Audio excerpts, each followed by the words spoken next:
우리의 구원 되시는 하나님께 감사하며 찬송함으로 하나님께 나아가겠습니다.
아름답고 거룩한 곳으로 여호와께 예배할지어다. 온 땅이여 그 앞에서 떨지어다. 모든 나라 가운데서 이르기를 여호와께서 다스리시니 세계가 굳게 서고 흔들리지 않으리라. 그가 만민을 공평하게 심판하시리라 할지로다. 아멘. 모든 만물의 창조주 되신 하나님께 예배합니다. 우리의 예배를 받으시고 우리를 친히 다스리시옵소서. 주 예수 그리스도 이름으로 기도합니다. 아멘.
너는 나 외에는 다른 신들을 내게 두지 말라. 너를 위하여 신을 만들지 말라. 너는 네 하나님 여호와의 이름을 망령되게 부르지 말라. 안식일을 기억하여 거룩하게 지키라. 내 부모를 공경하라. 살인하지 말라. 간음하지 말라. 도둑질하지 말라. 내 이웃에 대하여 거짓 증거하지 말라. 내 이웃의 주를 탐내지 말라. 아멘. 참회의 기도로 함께 기도합니다. 회개하는 저희들을 멸시하지 않으시고 용서하시는 하나님, 이 시간 참 마음으로 고백하는 저희의 회개를 들으시고 자복하는 모든 죄를 용서해 주옵소서. 지난 한 주간 저희는 가서는 안 될 곳으로 가기도 했고 해서는 안 될 행동을 하기도 했습니다. 보지 말아야 할 것을 보며 듣지 말아야 할 것을 들으며 육신의 만족을 얻고자 하였습니다. 원하는 일이 성취되었을 때 하나님께 감사하지 않았고 반대로 원하는 것이 이루어지지 않을 때는 하나님을 원망하고 이웃을 비방했습니다. 말로 형용하기 어려운 추한 생각을 하며 부정한 행실로 자신을 돌이켰습니다. 이러한 모습은 하나님을 모르는 불신앙과 다를 바가 없었습니다. 주여 부끄러운 심정으로 이 모든 죄를 회개하오니 용서해 주옵소서. 예수님의 이름으로 이 고백의 기도를 드립니다. 아멘. 잠시 개인적으로 침묵 기도하겠습니다.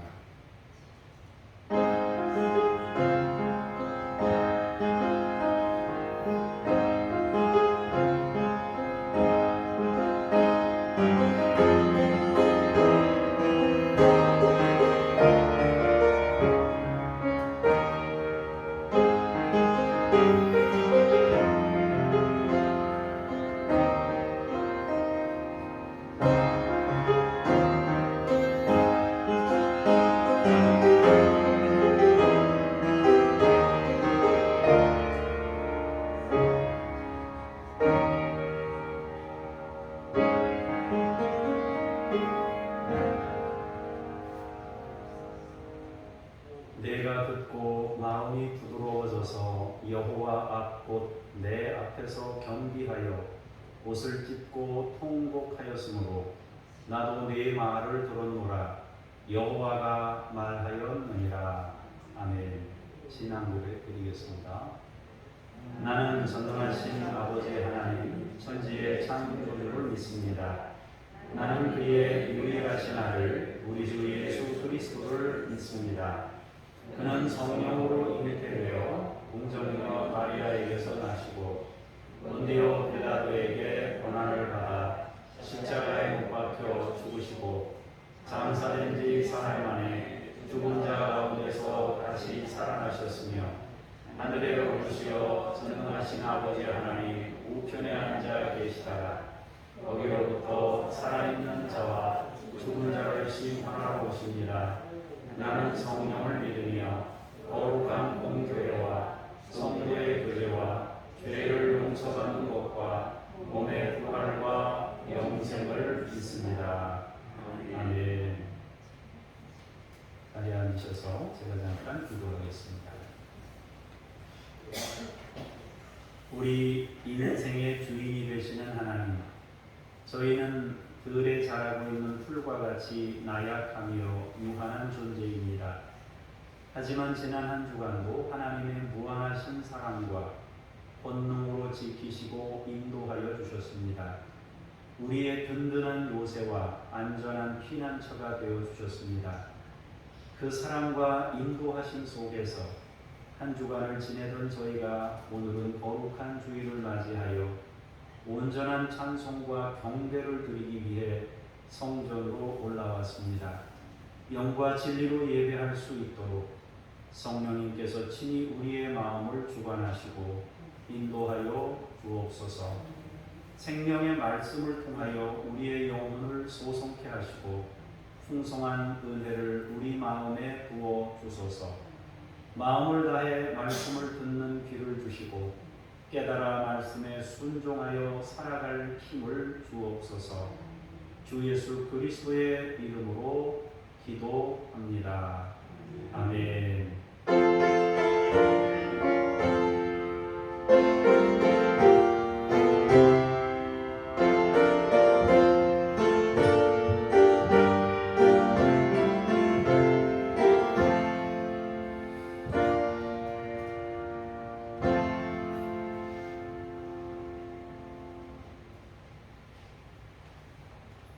말씀 앞으로 나아가면서 쉐마 찬송 부르시겠습니다.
하나님의 말씀은 고린도후서 7장 2절에서 7절까지의 말씀을 먼저 보시도록 하겠습니다.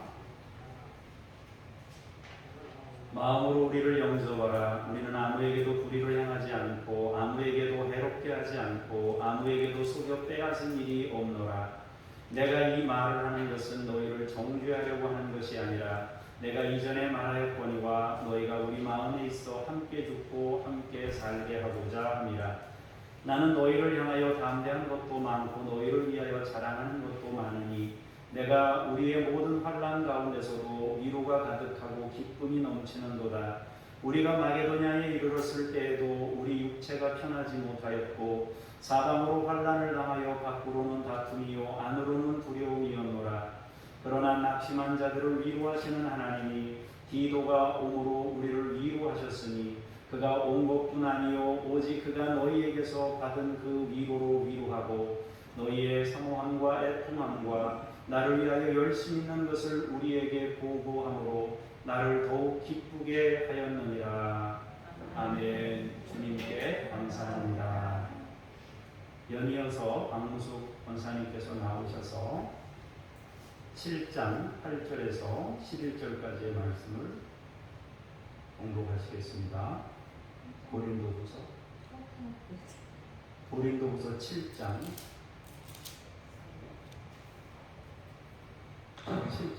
7장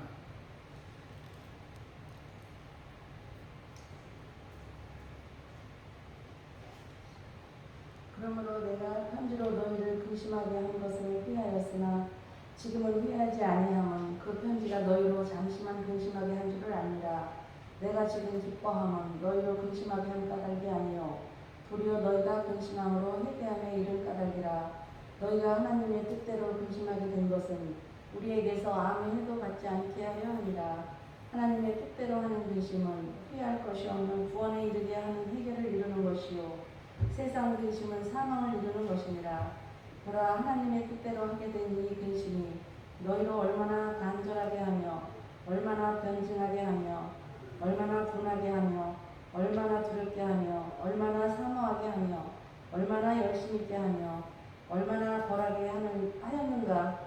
너희가 그 일에 대하여 일체에 너희 자신의 깨끗함을 나타내느니라. 아멘. 주님께 감사합니다. 고린도후서 7장 12절에서 16절 제가 한 절을 여러분들이 한 절 보시겠습니다. 그런즉 내가 너희에게 쓴 것은 그 불의를 행한 자를 위한 것도 아니요 그 불의를 당한 자를 위한 것도 아니요 오직 우리를 위한 너희의 간절함이 하나님 앞에서 너희에게 나타나게 하려 함이로라.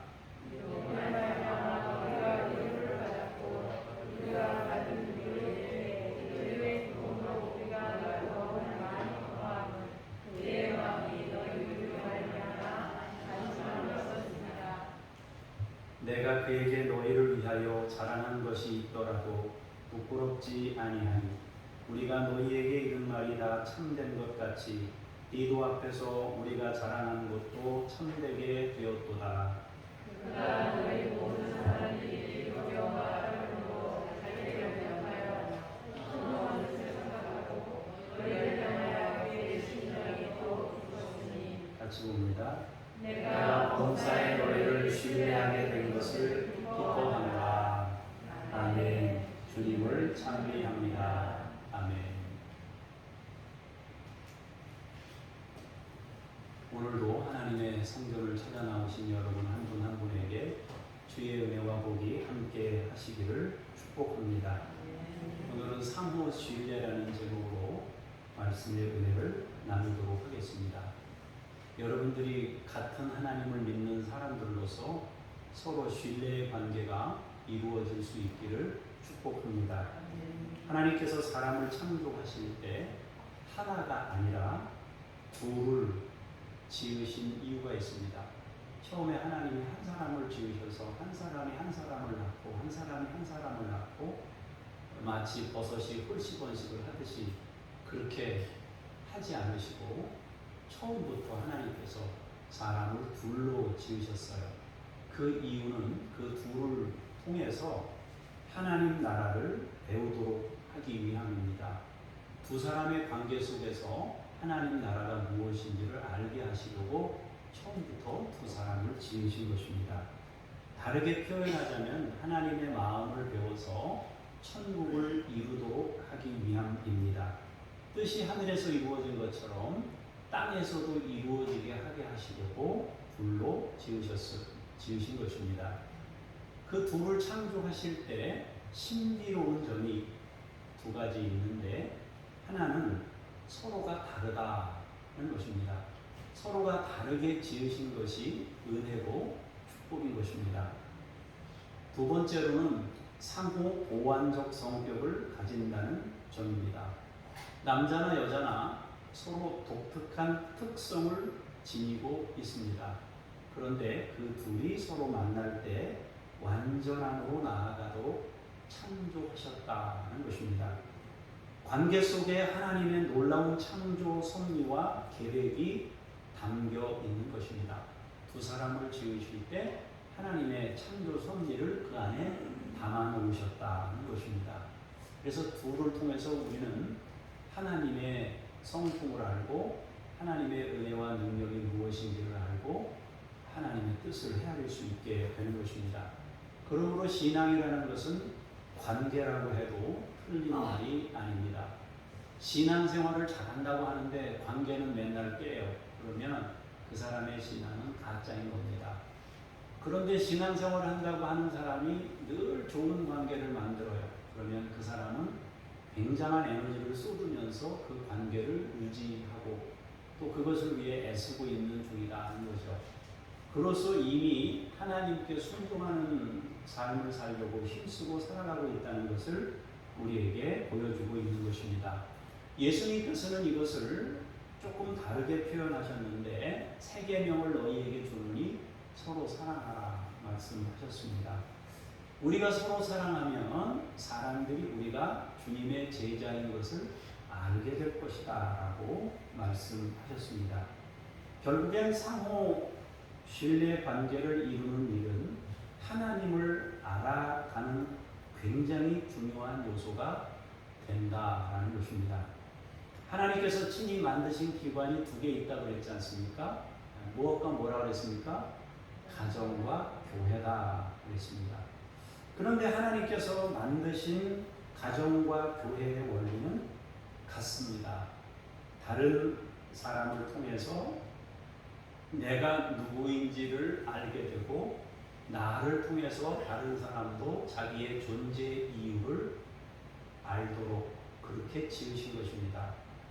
나 혼자만을 통해서 하나님을 아는 것이 아니라 내가 누군가의 관계 속에서 그를 통해서 내가 나를 보고 하나님을 알게 되고 또 나를 통해서 상대편도 하나님을 알게 되고 자기 약점을 보게 되고 자기 실제를 만나게 되는 것입니다. 그러므로 상호 신뢰 관계로 성숙된다는 것은 하나님의 나라가 이루어지고 있음을 의미하는 것입니다.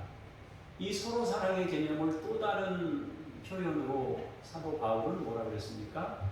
형제라고 불렀습니다. 바울은 늘 편지를 쓰면서 내 사랑하는 형제들아 이렇게 표현했습니다. 이 표현이 얼마나 자주 등장합니까? 결국에는 우리는 독특성과 상호 보완성을 가진 하나님의 형상이다 하는 것입니다. 독특성과 상호 보완성을 가진 하나님의 존재가 우리 사람인 거예요. 그래서 저마다 독특해요. 똑같지를 않아요. 달라요. 그래서 다른 것 때문에 때로는 고민하지만 사실 그 다른 것은 서로를 보완하기 위한 하나님의 방편이었어요. 그런 점에서 보면은 다른 것도 감사한 것이고 또 보충할 수 있다는 것도 감사한 겁니다. 저 사람이 뭔가 구멍이 있네 그러면 감사한 거예요. 그 구멍을 내가 메꿔주면 되니까 그런 것이라는 거죠. 반대로 이 놀라운 하나님의 창조 섭리와 계획을 무너뜨리고 하나님 나라를 파괴하려는 움직임도 있습니다. 그런 움직임이 뭐냐 하는 것인데 그것은 독특성만을 부각해서 상호 보완을 이룰 수 없도록 만드는 개별적인 특성만을 자꾸 강조하다 보니까 무한 경쟁으로 그래서 이 사람이 이기는 사람만 이렇게 올라가는 그런 구조를 이루려고 하는 것입니다. 또 반대로 상호 보완만 강조해서 누군가의 독특성을 상실하게 만드는 일, 그것도 문제가 있는 것입니다. 네가 참아 그래가지고 일방적으로 한 사람에게 희생을 막 몰아서 희생시켜서 이게 상호관계를 아름답게 이루어간다라는 것인데 그것도 대단히 위험한 것입니다. 주님께서 우리와 하나를 이루고자 하실 때 그것은 우리가 완전히 무시된 가운데 주님의 의지만을 우리에게 심으시려는 것이 결코 아닙니다. 하나님이 만약에 하나님의 의지를 우리에게 전적으로 심기를 원하셨다면 하나님은 우리를 인격으로 지으시는 대신에 로봇이나 그냥 프로그램 정해놓으면 그대로 움직이는 존재로 지으셨을 거예요. 근데 하나님이 우리를 그렇게 지으시지 아니하고 하나님의 형상대로 인격을 가진 존재로 우리를 지으셨어요. 그래서 우리에게 하나님께서도 명령하실 때 이렇게 해라 하시지만은 그 안에는 설명이 있으시고 또 그 후속에 대해서 열매를 맺는 그런 것들을 알려주시고 이렇게 하셔서 우리의 선택을 존중하시는 그런 것이 있다는 거죠.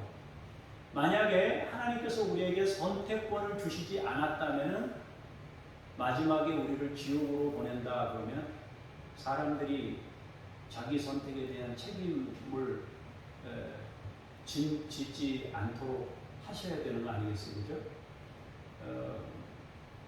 결국 우리에게 마지막에 책임을 묻는다는 것은 선택권을 우리에게 주셨다는 의미입니다. 그래서 하나님의 나라를 이룰 때 하나님과 우리가 하나가 되라고 하실 때 하나님께서는 일방적으로 너는 없어져야 된다 그런 것이 아니라 하나님이 본래 지으신 내가 기쁘게 하나님을 선택하고 또 하나님께서도 우리를 받으시는 그 관계로서 우리를 지으신 것입니다. 마귀의 존재는 나만을 주장하게 하거나 타인에게 무조건 굴복하게 하여 하나님 나라를 깨고자 하는 것입니다. 마귀의 두 가지 중요한 특성이 있다고 했지 않습니까? 거짓과 이간질입니다.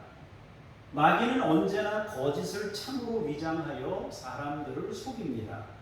그리고 관계, 즉 둘 사이에 던져진 자로서 관계를 무너뜨리고 상호 신뢰할 수 없는 관계로 만드는 것입니다. 한 사람만을 강조하거나 이 관계를 깨거나 뭐 이런 식으로 해서 하나님의 나라를 무너뜨리려고 마귀가 그런 짓을 하는 것입니다. 세 번째로 우리가 꼭 기억해야 하는 것이 있습니다. 그것은 상호 신뢰는 우리의 의지만이 아니라 하나님 안에서 이루어져야 된다라는 것입니다. 우리가 약합니다. 우리는 이미 서로 다른 모습을 하고 있습니다. 그래서 하나님 안에서 상호 관계를 이루는 일이 중요한 것입니다. 약하기 때문에 자주 넘어지거나 실수하거나 문제를 만들 수가 있습니다. 누구에게나 그럴 가능성은 항상 존재하는 것입니다. 그때 우리가 해야 될 일이 바로 서로에게 보완이 되어주는 그런 일을 해야 한다는 것입니다. 그것이 하나님의 뜻입니다. 그때 마귀가 우리에게 속삭이는 거짓이 있는데 그것은 바로 정죄하라, 비난하라고 부추기는 일을 하는 것입니다. 우리가 같이 살다 보면은 비난할 만한 일들이 굉장히 많이 생긴단 말이에요. 그때 그것을 보완해 줄 수 있는 그런 것이 무엇보다 필요하다 하는 것입니다. 그러므로 우리는 하나님 안에서 형제를 보는 하나님의 마음이 필요합니다. 그러면 약함이 드러날 때 그 약함을 메워줍니다. 또한 다름이 드러날 때 그 다름은 나의 보완이 될 수 있음을 겸손히 인정하게 됩니다. 다름이 축복임을 깨닫는 것입니다. 다르다는 것은 굉장한 은혜고 복이다 하는 것입니다. 다만 우리가 여기서 우리가 늘 기억하고 있는 바가 있는데, 다른 거 말고 이탈, 다시 말해서 타락을, 다름이 아닌 이탈을, 벗어남을 다른 것으로 위장해서 뭐 다른 것인데 받아줘야지 이렇게 말하려는 사람들이 있습니다. 대표적인 것이 바로 동성애와 같은 뭐 이런 것들인데, 우리도 다른 것이다, 그냥 다른 하나의 인격이다 이렇게 주장하는 겁니다. 그러나 그것은 다른 것이 아니라 벗어남인 거예요. 벗어남을 다른 것으로 생각하지 말아야 합니다. 그래서 여러분들에게 늘 자주 말씀드렸지만, 우리가 실수하는 거, 우리가 걷다가 넘어지는 거, 그것은 언제든지 용서받고 또 일으켜줘야 하고 그렇게 해야 한다라는 것을 우리가 기억해야 하겠습니다. 어쨌든 정리하자면, 하나님께서는 처음부터 하나의 인격이 아닌 두 인격을 창조하셨습니다. 각자 독특성을 주셨지만 그 독특성을 서로 합해서 상호 보완하도록 우리 사람들을 지으셨습니다. 가끔 돌담을 쌓은 거 보면요, 기가 막히게 쌓아놨더라고요. 그런데 현대인들보다 고궁이나 이런 데 가보면은 옛날 사람들이 쌓은 그 돌담을 보면 정말 너무 잘 쌓았어요. 근데 그 돌 크기가 다 달라요. 그 생김새도 모양도, 물론 왕궁이나 이런 데 가보면은, 궁궐이나 이런 데 가보면은 그게 네모 반듯하게 아주 다듬어서 했지만은, 그냥 자연석 가지고 쌓아놓은 거 보면요, 옛날 선조들이 참 잘 쌓았다 그런 생각이 들어요. 제주도 가면은 그 돌담 많이 쌓아놨잖아요. 그리고 우리가 어릴 때 성장할 때도 집집마다 울타리를 하거나 아니면은 집이 좀 괜찮은 사람들은 뭐 돌담을 다 이렇게 쌓아가지고 집 테두리를 만들었던 것을 보지 않습니까? 거기도 보면은 그렇게 모양이 다른데도 다 조화를 이루어서 이렇게 한 것을 봐요. 두 번째로는, 마귀는 거짓과 이간으로 상호 관계를 깨려고 한다는 것입니다. 세 번째로는, 우리가 상호 관계를 아름답게 이루어가기 위해서는 필연적으로 하나님 안에서 그것을 만들어가야 한다는 것입니다. 관계라는 것은 하나님 나라를 이루는 굉장히 중요한 부분임을 기억해야 하겠습니다. 이제 하나님의 말씀을 보면서 이 정리된 세 가지를 생각하면서 주의 말씀을 읽어보도록 하겠습니다. 2절에서부터 4절까지를 먼저 보시겠습니다. 시작. 마음으로 그를 영접하라. 그는 아무에게도 그를 하지 않고 아무에게도 협하게 하지 않고 아무에게도 소리하는 일이 없나. 내가 이 말을 하는 것은 너희를 정죄하려고 하는 것이 아니라, 내가 이전에 말하였거니와 너희가 우리 마음에 있어 함께 죽고 함께 살게 하고자 하니라. 나는 너희를 향하여 담대한 것도 많고 너희를 위하여 자랑하는 것도 많으니, 내가 우리의 모든 환난 가운데서도 위로가 가득하고 기쁨이 넘치는도다. 아멘. 바울은 고린도 교회 성도들과의 관계가 깨진 것을 다시 복원하고자 힘쓰고 있습니다. 깨어진 관계와 오해는 복음의 씨가 떨어져 열매를 맺지 못하게 만듭니다. 또 성도 간에 있는 파벌이 형성되어 하나님 나라를 이루지 못하는 원인이 될 수 있습니다. 파벌이라는 건 뭡니까? 내가 최고다, 너희는 아니다, 이런 거 아니겠어요? 이쪽이 최고다, 이쪽은 아니다, 그러잖아요. 한쪽을 부정하고 한쪽만 주장하는 것이에요. 그래서 바울은 거짓 교사들의 이간에 의해 쌓여진 오해를 풀고자 하는 것입니다. 바울은 자신과 고린도 교회 성도 간의 관계가 형제라는 사실을 말하고 싶어 하는 거예요. 형제라는 표현은 우리가 읽은 본문에는 없어요. 그렇지만 우리 사이가 형제 사이로 회복이 되어야만 하나님의 나라가 유지될 수 있다. 이것을 말하고 싶어 하는 것입니다. 바울은 2절에서 무슨 얘기를 합니까? 마음으로 좀 받아줬으면 좋겠다. 이런 얘기를 합니다. 그러면서 결백을 주장합니다. 세 가지 얘기를 하잖아요. 2절 좀 보여주세요. 자, 세 가지 얘기하죠. 자기가 뭘 했대요? 바울 인생이 무엇을 했답니까? 아무에게도 불의를 행하지 않았다. 아무에게도 해롭게 하지 않았다. 아무에게도 속여 빼앗은 일이 없다. 이 세 가지를 말하고 있습니다. 자, 왜 바울이 이런 얘기를 했을까요?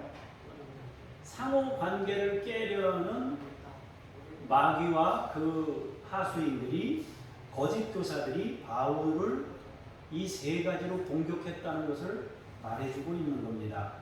여기서 불의를 행하지 않았다라는 뜻은 바울 일행이 타인에게 일관되지 못한 행동을 했으며 불공평했다는 비난을 가한 것에 대한 답변입니다. 바울은 자기가 일관된 복음을 주장하고 있다고 말하고 있는 거예요. 그럼 그 사람들은 왜 일관되지 못했다고 자꾸 얘기를 할까요? 그 이유는 바울이 담대할 때가 있고 온유할 때가 있었기 때문입니다. 다시 말해서 복음에 대해서 단호하게 제시할 때가 있었고 은혜를 얘기할 때가 있었는데 이율배반적인 것이라고 보고 있는 거예요. 그리고 말하는 것과 편지를 대하는 것과 다르다는 거죠. 그래서 자꾸 이게 일관되지 못했다는 걸 자꾸 주장하려고 하는 것입니다. 그래서 바울은 나는 처음부터 같은 복음 한 곳을 바라보고 있고 같은 말을 반복해서 하고 있다는 것을 말하고 있는 겁니다. 해롭게 하지 않았다는 것은 바울 일행이 은혜를 강조하기 때문에 율법을 부정하며 성도들을 타락시켰다는 주장에 대한 답변입니다. 저도 가끔 그런 생각을 해요. 은혜를 계속 강조할 것이냐 아니면 율법으로 조금 이렇게 강하게 세게 막 담대하게 얘기해가지고 우리 교인들을 좀 잡아서 어떻게든지 이 예배를 이 빈자리를 채우고 정신 차리라고 막 회초리로 막 때려야 되나 이런 생각이 든단 말이에요. 그러니까 바울 일행이 성도들을 막 타락시켰다 이렇게 얘기하는 거예요. 그런데 나는 아무에게도 해롭게 한 일이 없다. 그렇게 이야기하고 있습니다. 여전히 은혜를 강조하고 있다는 거죠. 그리고 세 번째, 속여 빼앗지 않았다. 이것은 흉년으로 인해서 예루살렘 교회를 섬기려고 헌금을 강조했지 않습니까? 그런데 그 헌금하자고 한 것에 대해서 바울은 돈을 좋아해서 금전을 착취한다. 이렇게 주장했던 거죠. 그거에 대한 답변으로서 이 얘기를 하고 있는 겁니다. 이처럼 거짓 교사들은 바울 일행에 대해서 거짓과 이간으로 교회를 어지럽히고 상호 관계를 깨는 신뢰를 무너뜨리는 그런 행동들을 했다 하는 것입니다. 바울이 이 세 가지로 답변하는 이유는 교회를 정죄하려고, 다시 말해서 고린도 교회 성도들 너희들 이런 게 문제야 라는 것을 밝히려고 이것을 쓰는 게 아니래요. 3절, 4절 이렇게 또 넘겨주세요. 이게 쓰는 게 아니다 그래요. 바울은 동고 동락을 넘어서서 어떻게 해요? 함께 죽고 함께 사는 자가 되도록, 우리가 함께 죽고 함께 사는 동생동사 이상한 동생동사의 관계로 사는 그런 형제로 세우기 위함이다 하는 거죠. 바울은 성도들에게 담대함과 자랑을 동시에 가지고 있었다고 합니다. 담대한 것도 많고 자랑하는 것도 많다 이렇게 얘기했습니다. 이 이야기를 조금 풀어서 설명하자면 담대한 것이 많다는 건 조금 아까 제가 여러분들에게 말씀드렸다시피 할 말은 거리끼지 않고 하는 사이다. 우리는 할 말은 하는 사이다. 담대했다. 얘기는 똑바로 하세요 하고 막 얘기했다는 거죠. 엄하게 했다는 얘기예요. 엄하게. 또 다른 한편으로는 자랑하는, 다른 이들에게는 자랑하는 가족이라는 의미입니다. 자랑하는 사이다. 그 얘기는 밖에 나가서 우리 교인 최고다 이렇게 얘기했단 말이에요. 안에서는 담대한 것도 많다는 말, 안에서는 신앙생활 바로바로 막 이야기하는데 밖에 나가서는 우리 교인이 최고다. 우리는 아름다운 교회 공동체다. 뭐 이렇게 바울이 그렇게 새겼다는 거예요. 자랑했다는 거예요. 이미 지난주에 말씀드린 대로 무슨 종이 문서나 돌판에 새기는 거 이런 거 필요 없는 가족이다. 우리는 마음에 새겨진 그런 관계다. 이걸 말하고 있습니다. 자, 바울이 환난 중에도 위로와 기쁨이 넘칠 수 있었던 것은 바로 고린도 교회 성도들 때문이었습니다. 괴롭고 근심이 되는 이유도 성도 때문이고 위로와 기쁨이 넘친 것도 성도 때문입니다. 형제였기 때문에 그렇다는 거예요. 형제였기 때문에. 여러분 자녀들에 대해서 기쁠 때는 언제고 근심될 때는 언제입니까? 자녀가 아니면 근심할 필요도 없고 기쁨도 별로예요. 그러나 내가 진짜 사랑하는 사람이면 근심이 큰 거예요. 우리나라에 가요 중에 제일 많이 그 가요의 소재가 되는 내용이 뭐예요? 여러분, 네? 뭐가 제일 많은 가사에 제일 많은 게 뭡니까? 사랑 아닙니까? 남녀간의 사랑에 대해서 다 노래하는 거 아니에요, 전부 다. 그죠? 그런데 그 남녀간의 관계에서 노래할 때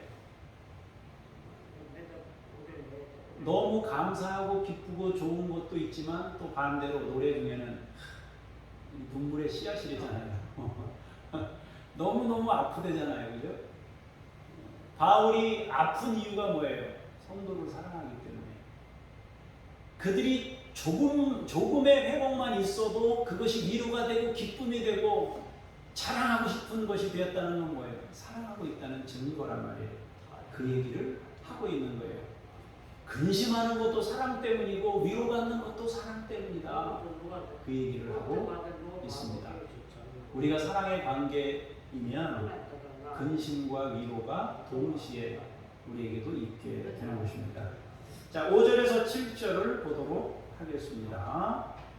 같이 읽겠습니다. 시작. 내가 아베니아에 있었을 때에도 우리 육체가 편하지 못하였고 사방으로 환난을 당하여 앞으로는 나중이요 안으로는 두려움이었더라.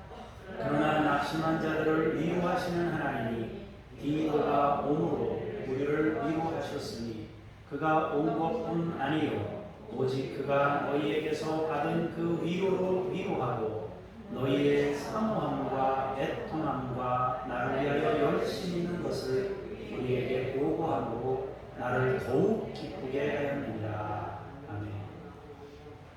바울은 에베소에서 디도에게 눈물의 편지를 써서 손에 쥐어주고 지금 고린도전서 고린도후서 사이에 있는 지금 없는 눈물의 편지를 써서 디도의 손에 들려서 고린도 교회로 보낸 겁니다. 보내고 바울은 전도를 하면서 배 타고 건너가게 하고 바울은 전도를 하면서 고린도 교회를 향해서 이동하면서 마을 들려서 전도할 테니까 너는 편지를 가지고 고린도 교회에 가라. 그리고 전달하고 오는 중에 우리는 고린도 교회로 가고 너희는 전달하고 오는 중에 만나자. 어디서? 드로아라고 하는 지역에서 만나자. 이렇게 약속을 한 겁니다. 그래서 이제 바울은 에베소에서 사역하고 또 이동하면서 언제 어느 날 그때쯤 돼서 보자 그래가지고 한 거예요. 전화도 없는데 어디서 만날까? 사람들 모이는 곳이 있다면 회당이라든지 예배하는 초소에서 언젠가 올 때 만나면 된다. 그래서 이제 약속을 한 거죠. 드로아에서 만나기로 했는데 드로아에서 전도를 하기 시작하는데 엄청난 역사가 일어나는 거예요. 막 전도의 문이 막 열려요. 그런데 디도가 안 오는 거예요. 전도의 문은 열렸는데 디도가 안 오는 거예요. 그러니까 바울은 한편으로는 전도의 문이 열려서 감사했지만 다른 한편으로는 힘든 거예요. 이 고린도 교회와의 관계 때문에 너무 힘든 거예요. 그래서 드로아에서 전도의 문이 열렸는데도 사역을 못합니다. 감당을 못해요. 이 교회에 대한 염려 때문에 그걸 못하는 거예요. 중단했어요. 그래서 드로아에서 복음 전도 사역을 중단하고 고린도에 더 가까운 마게도냐 지역으로 이동을 한 겁니다. 그런데 거기서는 안팎으로 힘든 상황을 겪은 거예요. 밖으로는 적대자들의 비난과 박해가 있었고 안으로는 내적 갈등으로 고민하는 거예요. 심각한 압박과 심리적인 압박과 고민을 가지고 씨름하는 거예요. 막 탈진이 오려는 상황인 거예요. 야, 이걸 어떡하나? 교회가 무너졌으면 어떡하나? 하는 것 때문에 심리적으로 큰 고통을 겪고 있었습니다. 바로 그때 하나님의 위로가 임했다는 거예요. 드로아에서 만나기로 했던 그 디도가 조금 사역이 늦어져서 마게도냐에서 탈진해서 주저앉아 있는 바울에게 온 거예요. 그런데 이 디도가 가져온 소식은 굉장히 큰 위로를 안기는 소식이었습니다. 첫 번째로 고린도 교회 성도들은 바울이 보낸 디도를 선대했다. 스승님 혹은 선배님, 내가 당신의 편지를 가지고 갔더니 고린도 교회 성도들이 나를 얼마나 환대하는지 풍성하게 선대를 했습니다. 그리고 그들에게 간절함과 사모함과 애통함이 있었습니다. 라고 소식을 전해줍니다. 더군다나 바울을 향한 열심이 있다는 소식도 듣게 되었습니다. 바울을 위해 마음을 쓰고 중보기도 하고 이런 간절함이 있다는 것을 알게 됐습니다. 진심으로 형제관계가 회복되었다는 소식을 듣게 되었습니다. 이로써 바울은 힘든 사역 중에 단비 같은 소식을 듣고 마음에 큰 위로를 받았다라는 것입니다. 8절에서 11절을 보시겠습니다. 시작. 그러므로 내가 편지로 너희를 심하게 한 것을 후회하였으나 지금은 후회하지 아니하면 그 편지가 너희로 잠시만 근심하게 한 줄을 알리라. 내가 지금 기뻐하면 너희로 근심하게 한 까닭이 아니요 도리어 너희가 근심함으로 회개함에 이른 까닭이라. 너희가 하나님의 뜻대로 근심하게 된 것은 우리에게서 아무 해도 받지 않게 하려 함이라. 하나님의 뜻대로 하는 근심은 후회할 것이 없는 구원에 이르게 하는 회개를 이루는 것이요 세상 근심은 사망을 이루는 것입니다. 보라, 하나님의 뜻대로 하게 된 이 근심이 너희로 얼마나 간절하게 하며 얼마나 변증하게 하며 얼마나 분하게 하며 얼마나 두렵게 하며 얼마나 사모하게 하며 얼마나 열심 있게 하며 얼마나 벌하게 하였는가.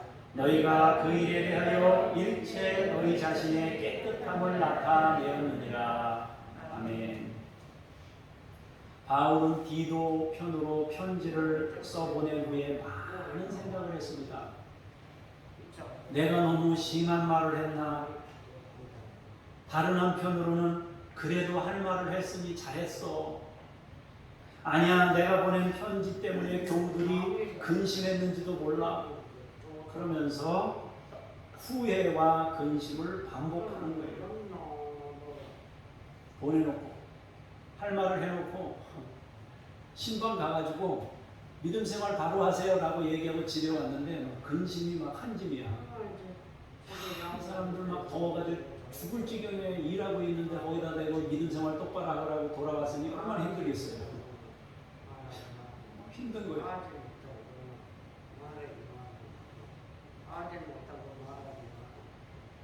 한편으로는 할 말을 해야 되겠다 싶지만 다른 한편으로는 본인은 또 얼마나 잘 알고 있을까 이런 생각도 든단 말이에요.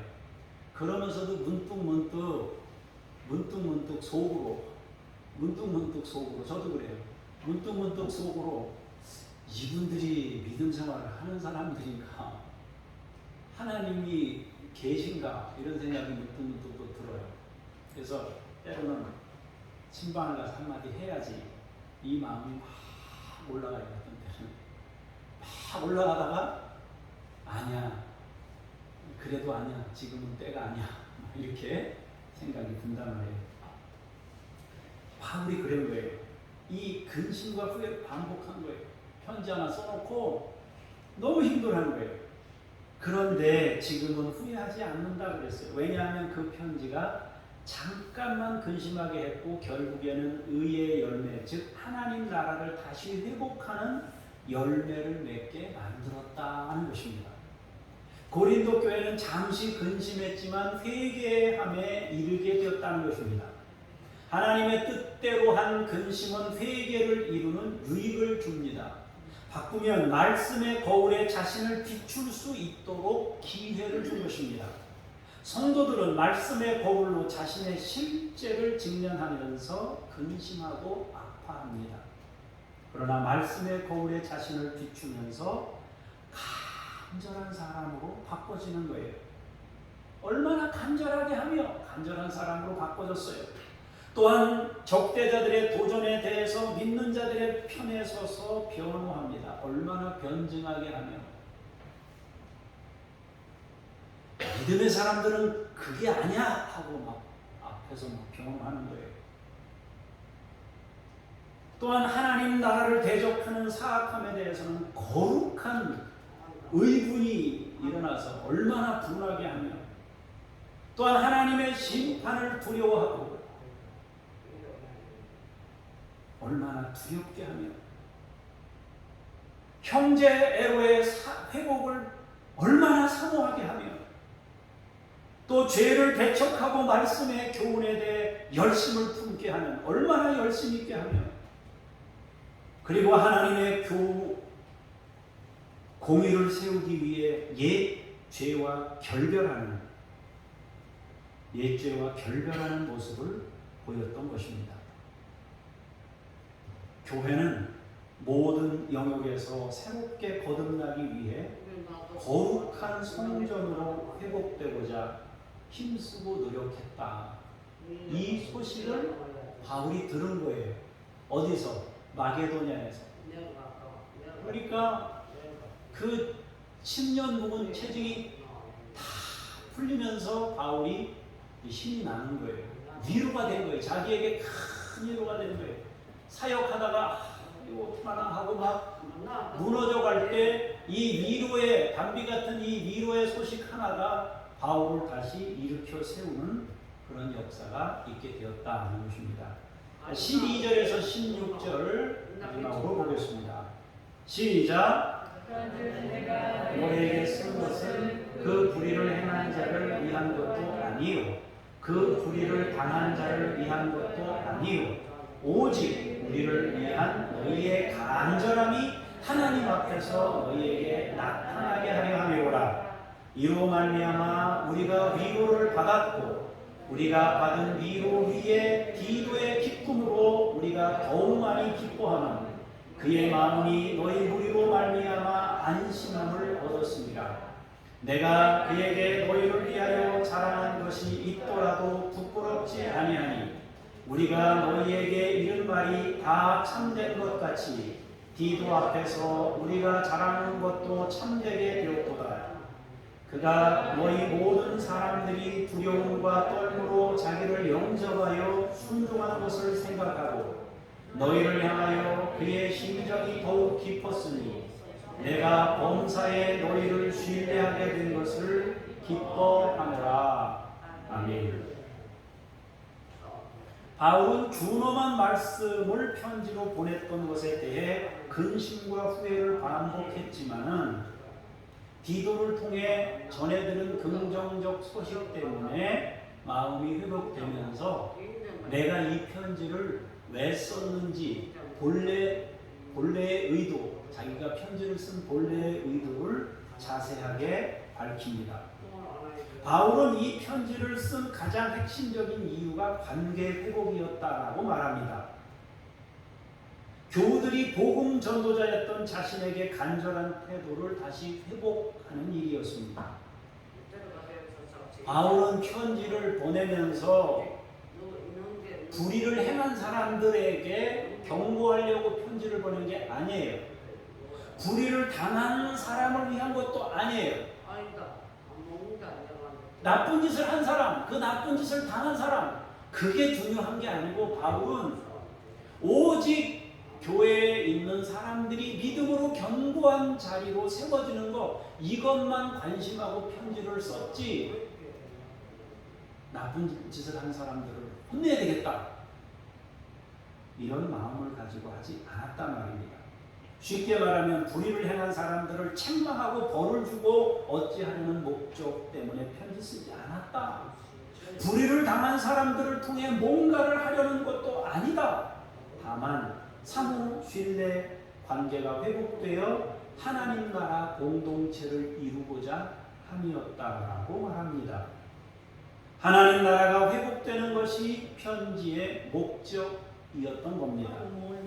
하나님의 나라 회복은 교회를 기쁘게 했고 사도 바울을 기쁘게 했고 바울의 심부름으로 편지를 전달했던 디도를 기쁘게 했습니다. 사실 디도를 보낼 때는 근심 반, 걱정 반, 안심 반이었어요. 디도에게 고린도 교회를 자랑했습니다. 우리는 진정한 형제관계이며 하나님 나라를 이루는 공동체라고 자랑했습니다. 그러면서도 문제가 있는 교회였기 때문에 디도가 갔다가 상처받으면 어떡하나. 고린도 교회는 너무 좋은 교회라고 자랑해서 보냈는데 이 디도가 갔다가 상처받으면 어떡하나. 이걸 고민하고 있었어요. 그런데 또 한편으로는 마음에 안심이 됐습니다. 왜? 이 디도 같은 훌륭한 신앙인이 간다면은 이 문제를 해결하고 내 진심을 잘 전달해서 모든 것을 회복시킬 것을 믿었기 때문에 한편으로는 근심이 있었지만 한편으로는 안심이 되는 측면도 있었습니다. 그런데 결과가 대성공이었습니다. 디도는 교회로부터 융성한 대접을 받았습니다. 바울이 자랑한 것 이상의 환대를 받으면서 과연 고린도 교회는 좋은 교회라는 확신을 갖게 됐습니다. 그리고 그것은 교회도 마찬가지였습니다. 디도와 같은 신실한 사람을 만나게 되면서 바울이 보낸 사람이 이 디도인 걸 보니 바울의 진실이 느껴진 거예요. 너무 이 디도라는 사람이 훌륭한 사람이었기 때문에 그런 거예요. 과연 다르구나, 그런 생각을 하게 됐습니다. 교회는 바울에 대한 간절함을 생각하면서 디도를 섬겼습니다. 그래서 바울의 자랑이 다 참된 것이 된 거예요. 디도에게 교회를 자랑한 것도, 편지에다가 이 디도를 자랑한 것도 모두 거짓이 아님이 증명된 겁니다. 그리고 디도가 돌아와 교회 소식을 전하자 바울은 하나님 나라가 회복된 교회를 보면서 위로받고 기뻐하며 감사했다는 것입니다. 하나님이 친히 만드신 기관이 두 가지라고 했습니다. 하나는 가정이고 다른 하나는 교회입니다. 하나님은 가정과 교회를 통해 하나님 나라를 이루어 가십니다. 그 하나님 나라는 상호 관계 속에서 발전해 갑니다. 우리는 너무나 다른 독립된 인격체로 이 세상에 보내졌습니다. 우리는 서로 다른 독립된 인격으로 아름다운 상호 보완을 이루게 됩니다. 모자라는 것은 부끄러운 것이 아니고 내게 없는 것도 부끄러운 일이 아니고 창피한 일도 아닙니다. 내게 부족한 것과 없는 것은 다른 이를 통해서 채우면 됩니다. 반대로 내게 있는 것을 통해 다른 이들의 부족을 채우는 것입니다. 그 과정에서 서로 사랑의 열매를 맺는 것입니다. 그것이 가정이고 교회입니다. 우리가 금요일마다 몇 사람이 모여서 기도하지 않습니까? 성도들을 위해서 기도하잖아요. 열심히. 뭐하라고? 아프지 말고 일하라고. 열심히 기도하잖아요. 이쪽이 부족한 것을 이쪽에서 채워주고, 저쪽이 부족한 것을 이쪽에서 채워주고, 이쪽이 부족한 것을 저쪽에서 채워주고, 그렇게 사는 것입니다. 누구에게나 있는 독립된 인격은 존중받아야 마땅합니다. 우리는 어느 누구의 인격도 강제하거나 침범할 수 없습니다. 그러나 동시에 우리는 서로에게 보완이 되는 존재로서 서로를 섬기게 됩니다. 우리는 상호관계만을 위해서 개인의 독특한 인격을 일방적으로 희생시키거나 무너뜨려서는 안 됩니다. 반대로 개인의 독특성만을 강조하여 상호관계를 무시하는 일이 없어야 합니다. 우리는 특별한 개인이지만 동시에 서로에게 보완이 되는 함께 사는 존재로 지음받았기 때문입니다. 그것이 교회입니다. 남편은 아내를 사랑하는 것을 통해 하나님 나라를 경험하고, 아내는 남편에게 순종하는 것을 통해 하나님 나라를 경험합니다. 목자는 성도들을 사랑하면서 하나님 나라를 경험하고, 교우들은 목자에게 순종하는 것을 통해 하나님 나라를 경험합니다. 하나님의 나라는 이처럼 서로를 신뢰하는 관계를 만듭니다. 하나님 나라는 일방적이지 않습니다. 언제나 양방향의 소통이 일어나는 것입니다. 하나님 나라는 일방적으로 희생이 강요되지도 않지만 나만을 고집하는 일도 하지 않습니다. 사랑하는 성도 여러분, 우리 교회의 하나님 나라가 이루어지기를 축복합니다. 우리는 서로를 신뢰하는 형제이기를 원합니다. 우리는 서로를 보완해주는 체험이 되기를 원합니다. 누군가를 일방적으로 희생시켜서 거짓된 평화를 만드는 공동체가 아니라 한 인격을 존중하되 서로에게 채워줌이 되는 하나님 나라가 이루어지는, 상호 신뢰가 이루어지는 교회이기를 축복합니다. 기도하겠습니다. 주의 나라를 이루도록 우리를 도우시옵소서.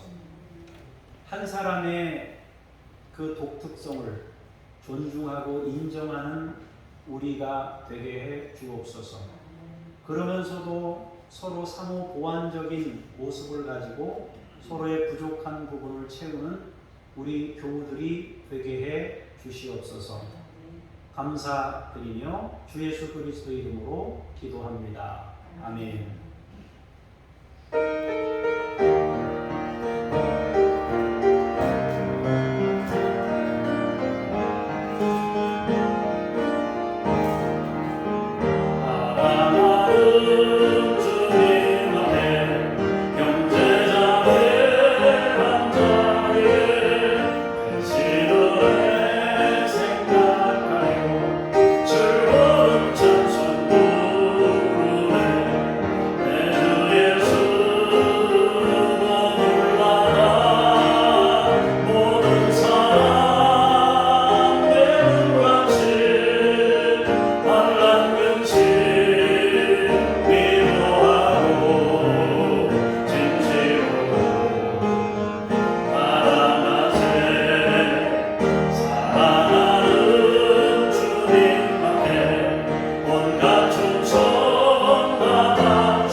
주옵소서. 몸과 마음과 영혼을 강건하게 지키시며 주의 뜻을 따라 순종하는 하나님의 사람들이 되게 하옵소서. 주 예수 그리스도 이름으로 기도합니다. 아멘. 하늘에 계신 우리 아버지의 이름을 거룩하게 하시며 아버지의 나라가 오게 하시며 아버지의 뜻이 하늘에서와 같이 땅에서도 이루어지게 하소서. 오늘 우리에게 일용할 양식을 주시고 우리가 우리에게 잘못한 사람을 용서하여 준 것 같이 우리 죄를 용서하여 주시고 우리를 시험에 빠지지 않게 하시고 악에서 구하소서. 나라와 권능과 영광이 영원히 아버지의 것입니다. 아멘.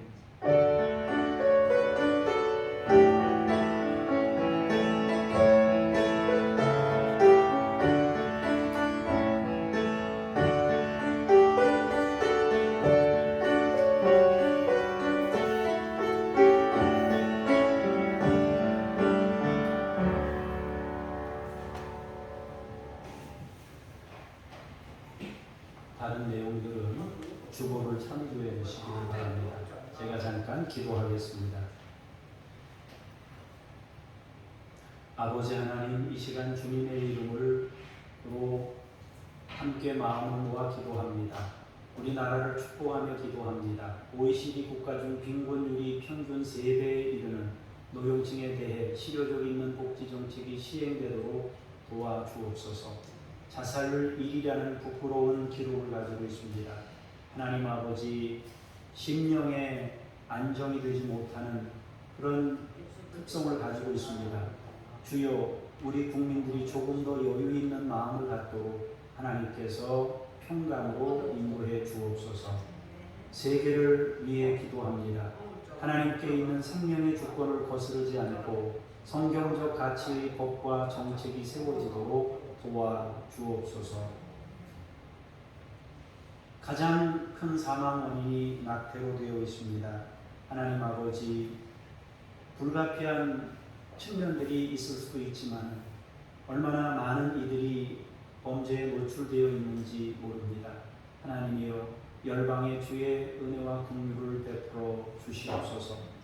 여름철 건강을 위해 기도합니다. 성도님들이 서로를 위해 중보하게 해주시고 잠깐 기도하는 그 시간을 통해 서로를 축복할 수 있도록 함께하여 주시옵소서. 하나님 아버지, 때로는 식사할 겨를도 없이 움직이는 경우도 있습니다. 하나님, 잠시 함께 기도하며 주를 의지하고 주를 향한 마음으로 서로를 축복하도록 하나님께서 성도들 가운데 함께해 주옵소서. 하나님, 우리가 섬기는 사람들을 축복합니다. 장준혁, 북한 어린이들, 야바, 임마누엘, 하나님께서 이 아이들을 기억하시고 믿음으로 세우시며 주의 영광을 나타낼 그릇들로 세워 주시옵소서. 선교사님들을 축복합니다. 김유엘 선교사님, 이웃 아저씨 아줌마 선교사님, 이동식 성영숙 선교사님, 김수연 김명숙 선교사님, 천애슐리 선교사님, 하나님께서 함께해 주셔서 이들의 사역 가운데 역사해 주시고 여러 가지 제약이 있지만 그 제약을 뛰어넘어 하나님 아름다운 사랑의 손길이 북한에도 전달될 수 있도록 도와주시고 그 통로가 막히지 않도록 하나님이 살펴주시옵소서. 또한 하나님 아버지, 우리 선교사님들의 사역을 통하여 영혼 구원의 놀라운 역사들이 일어나게 하시고 아이들이 신앙 인격으로 성장하도록 도와주시옵소서. 이 시간 우리 성도님들을 주의 이름으로 축복하며 기도합니다. 믿음을 주시고 영적으로 강건케 해주시고 하나님 아버지, 육신적으로 치료의 역사를 주께서 이루어 주시옵소서. 하나님 아버지, 영육혼 전인적인 치유가 일어나도록 성도님들 가운데 함께하여 주시옵소서. 예배를 통하여 놀라운 회복들이 일어나기를 원합니다. 하나님 아버지, 성령으로 충만케 되기를 원합니다. 하나님, 문제가 해결되기를 원하며 육체가 치유되기를 원하며 가정이 평안케 되기를 원하며 하나님께서 우리 성도들 개개인 한 분 한 분에게 하늘의 것으로 채우시고 땅에 기름진 것으로 채워 주시옵소서. 또한 말씀을 듣고 이 일주일을 생활하기 위해 삶의 터전으로 나아갑니다. 하나님 말씀으로 살게 하시고 믿음으로 승리케 하시며 경건한 마음으로 다시 주 앞에 나와 예배할 수 있는 우리 모든 교우들이 되게 하옵소서. 감사드리며 주 예수 그리스도 이름으로 기도합니다. 아멘. 다 같이 일어나셔서 찬송 부르며 성령님과 동행하는 삶의 자리로 나아가겠습니다.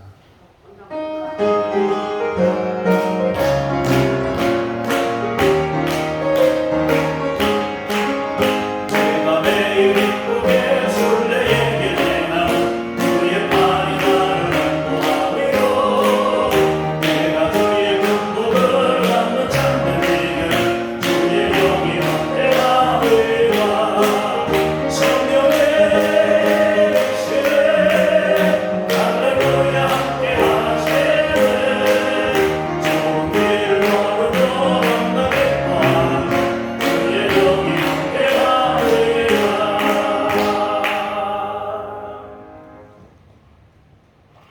우리 주 예수 그리스도의 은혜와 아버지 하나님의 그 크신 사랑하심과 성령님의 역사하심이 오늘 말씀을 통하여 우리가 특별히 창조된 독특한 인격을 가지고 있지만 동시에 서로 상호 보완적인 모습을 가지고 함께 살도록 지음받았음을 깨달아 서로를 위해 섬기며 살기를 원하는 사랑하는 성도들 머리머리 위에 주께서 피로 세우신 교회들 위에 열방 위에 이제로부터 영원까지 함께 하시기를 간절히 축원하옵나이다.